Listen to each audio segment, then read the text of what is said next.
बातमीपत्रामध्ये आता पाहणार आहोत सकाळच्या महत्त्वाच्या 100 बातम्या अतिशय वेगवान स्वरूपात. सुरुवात करूयात. निवडणूक लढण्यास इच्छुक असलेले मनसेचे माजी नगरसेवक संतोष धुरी नाराज असल्याची चर्चा आहे. 194 क्रमांकाचा वॉर्ड शिवसेना उबाठाला सोडल्याची चर्चा आहे आणि याच वॉर्डमधून संतोष धुरी निवडणूक लढण्यास इच्छुक आहेत. नाराज असलेले संतोष धुरी आणि संदीप देशपांडेंना आज शिवतीर्थवर भेटण्यासाठी बोलावण्यात आलंय. सकाळी 10:30 वाजता शिवतीर्थवर धुरी आणि देशपांडे यांच्यासोबत चर्चा केली जाणार आहे. काही लोक युतीमध्ये खडा टाकण्याचं काम करतायत, मात्र कल्याण डोंबिवली महापालिकेत युतीचाच महापौर बसणार असा विश्वास श्रीकांत शिंदे यांनी व्यक्त केलाय. काही लोक मराठी बोलून एकत्र येत आहेत, पण मराठी माणसासाठी तुम्ही काय केलं असा सवाल विचारत त्यांनी ठाकरे बंधूंवर निशाणा साधलाय. छत्रपती संभाजीनगरात शिवसेना उबाठा पक्षाच्या वतीनं मशाल रॅली काढण्यात आली. संभाजीनगरात आपल्याच पक्षाचा महापौर होईल असा विश्वास यावेळी आदित्य ठाकरे यांनी व्यक्त केला. भाजपमध्ये प्रवेश केलेले केडीएमसीचे माजी सभापती दीपेश म्हात्रे यांच्या कार्यालयासमोरून जात असताना उपमुख्यमंत्री एकनाथ शिंदेंनी आपलं वाहन थांबवून दीपेश म्हात्रेंची विचारपूस केली. अरुण गवळींच्या दोन्ही मुलींनी मुंबई महापालिका निवडणुकीसाठी अर्ज दाखल केलाय. गीता गवळी आणि योगिता गवळी यांनी अखिल भारतीय सेनेतून अर्ज दाखल केले. जोगेश्वरी पश्चिम येथील माजी नगरसेवक चंगेज मुलतानी यांनी त्यांच्या सहकाऱ्यांसह शिवसेना उबाठा पक्षात पक्षप्रवेश केला. उद्धव ठाकरेंच्या उपस्थितीमध्ये हा पक्षप्रवेश पार पडला. यावेळी मोठ्या संख्येनं पदाधिकारी आणि शिवसैनिक उपस्थित होते. ठाण्यात युतीबाबत अद्याप संभ्रम आहे. युतीच्या 2 बैठका झाल्या, त्याच्यातून फारसं काय निष्पन्न झालेलं नाहीये. डेडलाईन उद्याची दिली आहे. युतीसह किंवा युतीविना दोन्हीसाठी भाजप तयार असल्याची भूमिका आमदार संजय केळकर यांनी मांडली. नवी मुंबई महापालिकेत निवडणूक प्रक्रियेच्या कामादरम्यान गैरहजर असलेल्या 79 कर्मचाऱ्यांना काणे दाखवा नोटीस बजावण्यात आली आहे. नियुक्त कर्मचाऱ्यांना नेमणूक पत्र देण्यात आली होती, मात्र काही अधिकारी आणि कर्मचारी निवडणूक कामकाजासाठी गैरहजर राहिल्याचं निदर्शनास आलं. निवडणूक कामकाजामुळे रजा न घेणाऱ्या कामगार, कर्मचारी आणि अधिकाऱ्यांना आर्थिक मोबदला द्यावा किंवा या रजांची सवलत पुढे 3 महिन्यांमध्ये द्यावी अशी मागणी महापालिका कामगार सेनेच्या वतीनं करण्यात आली आहे. याबाबतचं पत्र आयुक्तांना देण्यात आलंय. दिवंगत आमदार भारत भालके यांचे पुत्र भगीरथ भालके शिंदेंच्या शिवसेनेमध्ये जाण्याची शक्यता आहे. भगीरथ भालके यांनी नुकतीच आरोग्यमंत्री तानाजी सावंत यांची भेट घेतली आणि त्यामुळे भालके लवकरच शिवसेनेमध्ये प्रवेश करतील अशी शक्यता आहे. अमरावतीमध्ये महायुतीमध्ये जागावाटपाचा पेच कायम आहे. या संदर्भात भाजपच्या कोर कमिटीसोबत संजय राठोड, अभिजित अडसूळ यांची बैठक होते. शिवसेनेनं 20 ते 25 जागांचा प्रस्ताव दिल्याची माहिती मिळते. भिवंडीमध्ये ठाकरेंची शिवसेना आणि मनसे एकत्रित निवडणुकीला सामोरे जाणार आहे. या संदर्भात ठाकरेंच्या शिवसेनेकडून 70 ते 80 तर मनसेकडून 10 उमेदवार रिंगणात उतरण्याची शक्यता आहे. आता एक मोठी बातमी. खोपोलीमध्ये नगरसेविका मानसी काळोखे यांच्या पतीची हत्या करण्यात आली आहे. दरम्यान राष्ट्रवादीचे जिल्हाध्यक्ष सुधाकर घारे यांच्यावर हत्येप्रकरणी आरोप करण्यात आले. ज्यांच्यावर आरोप ठेवण्यात आले त्यात अजित पवार, राष्ट्रवादी काँग्रेसचे जिल्हाध्यक्ष सुधाकर घारे, प्रवक्ते भरत भगत, रवींद्र देवकर, धनेश देवकर, दर्शन देवकर, सचिन चव्हाण, रवींद्र देवकर यांचा बाउन्सर आणि इतर 3 अनोळखी व्यक्तींवर गुन्हा दाखल करण्यात आलाय. सुधाकर घारे, भरत भगत आणि रवींद्र देवकर यांनी खुनाचा कट रचला असल्याचं एफआयआरमध्ये स्पष्ट म्हटलंय. तर आरोपी दर्शन देवकर आणि सचिन चव्हाण यांनी मंगेश यांना पाठलाग करून खाली पाडलं आणि इतर 3 जणांनी तलवार, कोयता आणि कुऱ्हाड यानं वार करून मंगेश काळोखे यांची हत्या केली असा आरोप आहे. निवडणुकीत झालेला पराभव, राजकीय वाद आणि पूर्व वैमनस्यातून हत्या केल्याचा आरोप करण्यात आलाय.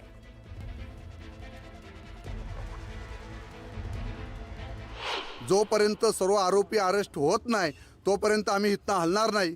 एक आरोपी पोलीस स्टेशनने अरेस्ट केलेला आहे आता आणि बाकी आरोपी रात्रीतनं अरेस्ट होतील असं त्यांनी सांगितलेलं आहे. पण जोपर्यंत सुधा घारे आणि सगळे आरोपी भरत भगत असेल, रवी देवकर असेल, या सगळ्यांनी प्लॅनिंग करून माझ्या मंगेशला त्या ठिकाणी त्यांनी निर्गुण हत्या त्याची करण्यात आलेली आहे. आम्ही सुद्धा वाघाचे बच्चे आहोत. जोपर्यंत मंगेशला झाल्यावर अन्याय त्यांनी जो काय अत्याचार त्याच्यावर त्यांनी केलेला आहे, त्याची जी काय निर्गुणपणे हत्या केलेली आहे, याचा जोपर्यंत यांची राख रांगोली केल्याशिवाय मी गप्प बसणार नाही. माझं सुद्धा नाव त्या घटनेला जोडलं गेलं. त्यामध्ये त्याचा राजकीय स्वार्थ साधण्यासाठी महेंद्र थुर्वे या अशा गोष्टी करतोय. मी अगदी मनापासून अगदी धार्मिक ठिकाणी आलेलो आहे आणि मी धार्मिक ठिकाणी येऊन मी माझी शपथ घेऊन सांगतो माझा या घटनेशी कुठल्याही प्रकारचा संबंध नाही. आणि जो मयत व्यक्ती आहे ज्यांच्यावर आज हत्या झाली आहे तो माझा सख्खा जवळचा नातेवाईक आहे. आणि त्या माणसावर जी हत्येचं ऐकून मलाच इतकं वाईट वाटलं. ती घटना बघून माझ्या मनाला एकदम दुःख झालेलं आहे. कालचा जो पराभव जो नगरसेवक पदाचा झाला तो त्यांच्या जिव्हारी लागला आणि त्याच्यामुळे ह्या मंगेशची आमच्या निघून हत्या केलेली आहे. आज जर आपण पाहिलं तर त्यांचे कर्ते करविते इकडं सभा घेऊन गेले, सगळे गेले आणि कालपर्यंत जे काय दुसऱ्यावरती शिंतोडे उडत होते ते आज त्यांच्या कार्यकर्त्यांनी काय केलं हे पण त्यांनी पाहावं की एका गरीब कुटुंबातल्या आमच्या या कार्यकर्त्याला त्यांनी आयुष्यातून उठवलेलं आहे. आमची पोलीस स्टेशनला पोलिसांना आमच्या SP सगळ्यांना विनंती आहे की जे जे आरोपींची नावं ह्याच्यामध्ये झालेली आहेत आलेली आहेत ह्यातला कोणी सुट्टा कामा नाही आहे आणि यांना त्वरित अटक होणं गरजेचं आहे. एकूण 5 लोकांनी त्यांना डोकेवरती मार करून त्यांना जीवेठार मारलेला आहे. त्या अनुषंगाने खोपोली पोलीस स्टेशनमध्ये गुन्हा दाखल करण्यात आलेला आहे. त्याच्यात एकूण 6 आरोपींचे नावानिहाय फिर्याद देण्यात आलेली आहे आणि 4 अनोळखी असं फिर्याद देण्यात आली आहे. आमची तपास चालू आहे. आम्हाला काही लीड मिळालेली आहे आरोपीच्या संदर्भात. आपण लवकरच आरोपींना अटक करू. आता एक मोठी बातमी. पुण्यामध्ये मनसे सुद्धा महाविकास आघाडीसोबत लढणार का या चर्चांना आता उधाण आलंय. कारण रात्री उशिरा पुण्यामध्ये महाविकास आघाडीची बैठक झाली आणि या बैठकीला मनसेनं हजेरी लावली. त्यामुळे आता मनसे महाविकास आघाडीसोबत येणार का याची चर्चा रंगली आहे. जे काही होईल ते लवकरच कळवलं जाईल अशी भूमिका मनसे नेत्यांनी घेतली आहे. महाविकास आघाडीची बैठक शांताई हॉटेलमध्ये सुरू होती. तर पुण्यामध्ये मनसे सुद्धा महाविकास आघाडीसोबत लढणार का आता अशा चर्चा रंगू लागलेल्या आहेत. कारण रात्री उशिरा पुण्यामध्ये महाविकास आघाडीची बैठक झाली. या बैठकीला मनसेनं हजेरी लावली.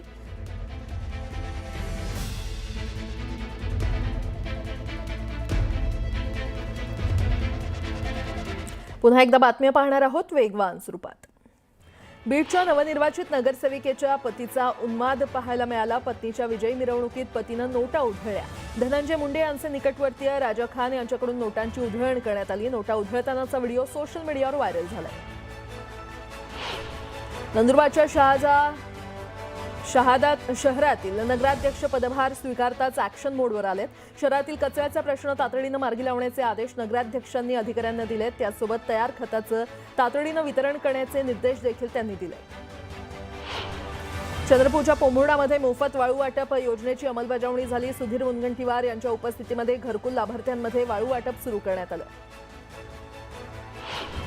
वाशिमच्या कारंजा नगरपरिषदेमध्ये MIMच्या नवनिर्वाचित नगराध्यक्ष आणि नगरसेवकांनी पदभार स्वीकारला. नवनिर्वाचित नगराध्यक्ष फरीदा बानो पूजांनी यांनी पदग्रहण केलं आणि यावेळी मोठ्या संख्येनं कार्यकर्ते उपस्थित होते. वर्ध्याच्या आर्वीमध्ये नगरपरिषद निवडणुकीमध्ये पराभूत झालेल्या भाजपच्या महिला पदाधिकाऱ्यांनी दादाराव केचे यांना भर रस्त्यात अडवत जाब विचारला. याविरोधात व्यापारी प्रतिष्ठाननं बंद पुकारत निषेध नोंदवला. शिल्पकार महाराष्ट्र भूषण राम सुतार यांना श्रद्धांजली वाहण्यासाठी दिल्लीमध्ये श्रद्धांजली सभेचं आयोजन करण्यात आलंय. दुपारी 3 ते 5च्या दरम्यान श्रद्धांजली सभा पार पडणार आहे. मंगळवेढ्याच्या दामाजी कारखान्यावर शेतकऱ्यांनी आंदोलन केलं. उसाला 3,500 रुपये प्रतिटन दर मिळावा या मागणीसाठी शेतकरी आक्रमक झाले. दामाजी कारखान्यानं आपली पहिली उचल अद्याप जाहीर केलेली नाही.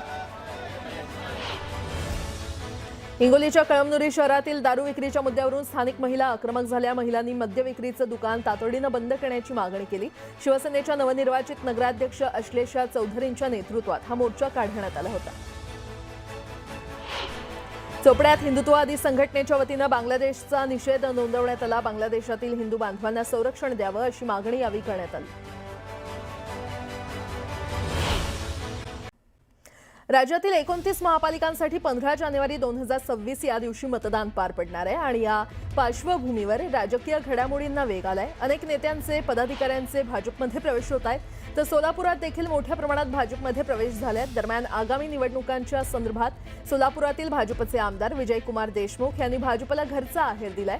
भाजपच्या निष्ठावंत कार्यकर्त्यांना तिकीट न मिळाल्यास ते ज्या पक्षात जातील त्यांचा प्रचार करणार असल्याची भूमिका विजयकुमार देशमुख यांनी घेतली आहे. तर विजयकुमार देशमुख यांच्यानंतर आता आमदार सुभाष देशमुख यांनी आपली भूमिका स्पष्ट केली आहे.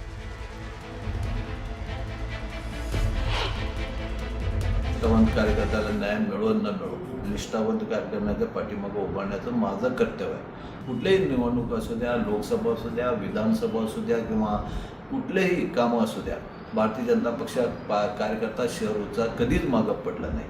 मग आज हे जर करता त्यांच्यावर अन्याय होत असेल तर माझंही कर्तव्य आहे की त्या कार्यकर्त्याच्या मागं उभारेल. तो कार्यकर्ता कुठल्याही पक्षात उभारला तरी मी त्याचा प्रचार करणार.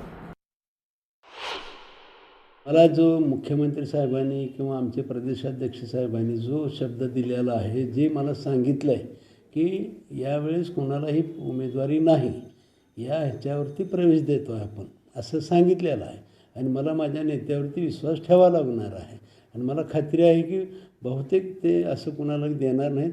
पक्षातल्या कोणत्याही छोट्या मोठ्या कार्यकर्त्याला ते देऊ शकतात आणि त्याचं स्वागतच आहे आणि तसंच होणार आहे. छत्रपती संभाजीनगरात ठाकरेंच्या पक्षाच्या वतीनं मशाल रॅली काढण्यात आली आणि या मशाल रॅलीमध्ये आदित्य ठाकरेंसह माजी खासदार चंद्रकांत खैरे, अंबादास दानवे सहभागी झाले होते. या रॅलीमध्ये मोठ्या संख्येनं ठाकरेंच्या पक्षाचे कार्यकर्ते सहभागी झाले. छत्रपती संभाजीनगरात आपल्याच पक्षाचा महापौर होईल असा विश्वास आदित्य ठाकरे यांनी व्यक्त केला. आदित्य ठाकरेंशी संवाद साधलेला आहे आमचे प्रतिनिधी अविनाश कानडजे यांनी.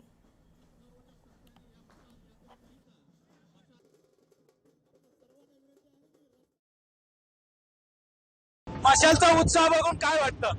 मशालचा उत्साह जबरदस्त आहे. की जरा खूप सांगतो जरा सांभाळून, कारण धक्काबुक्की खूप होत आहे. एवढा प्रतिसाद आपण पाहतोय. संभाजीनगरमध्ये 1988 साली बाळासाहेब ठाकरे यांनी सभा घेतली होती. तेव्हापासून खरं तर भगवा झेंडा खाली उतरलेला नाही. यावेळेस पुनरावृत्ती होईल, 100% होईल. आणि आपण पाहाल आमचा महापौर बसल्यानंतर पुन्हा एकदा जी माझ्या आजोबांचं स्वप्न होतं ते पूर्ण करायला आम्ही तयारीला लागलो. आदित्य साहेब संभाजीनगरमध्ये सोबणावर जातात. आता स्थानिक आमचे जे नेते आहेत ते ठरवतील. मशालीचा उत्साह पाहून महापौर आपलाच असेल असा विश्वास वाटतो. निश्चितपणे मुंबईतलं जागा वाटप काय सांगता येते? झालंय. आता आपण पाहतोय परवा तर युती पण घोषणा केली. महत्वाची गोष्ट हीच आहे की जे मुंबई लुटायला पाहतात त्यांच्या विरुद्ध आम्ही लढत आहोत. काँग्रेस अलग झालंय.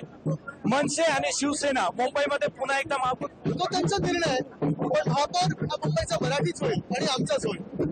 नक्कीच आपण जर बघितलं तर हे होते शिवसेना नेते आदित्य ठाकरे आणि मुंबईत असेल किंवा संभाजीनगरमध्ये असेल, महापौर आपचाच होईल असा विश्वास त्यांनी व्यक्त केलाय. पुन्हा एकदा बातम्या वेगवान स्वरूपात.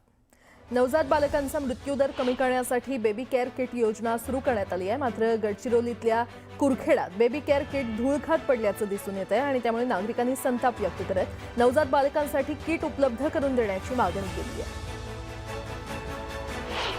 क्रिसमस निमित्त सलग सुट्ट्या असल्यामुळे छत्रपती संभाजीनगरमध्ये पर्यटन स्थळांवर पर्यटक गर्दी करतायत. वेरूळ, अजिंठा लेणी पाहण्यासाठी देश विदेशातील पर्यटक दाखल झाले. मात्र अपुऱ्या परिवहन सेवेमुळे पर्यटकांना अनेक अडचणींचा सामना करावा लागतोय. नाशिकच्या त्र्यंबकेश्वर मंदिरातील व्हीआयपी दर्शन सेवा बंद करण्यात आली आहे. 2 जानेवारीपर्यंत व्हीआयपी दर्शन व्यवस्था बंद असणार आहे. सलग सुट्ट्यांमुळे भाविकांची गर्दी लक्षात घेता व्हीआयपी दर्शन बंद करण्यात आले.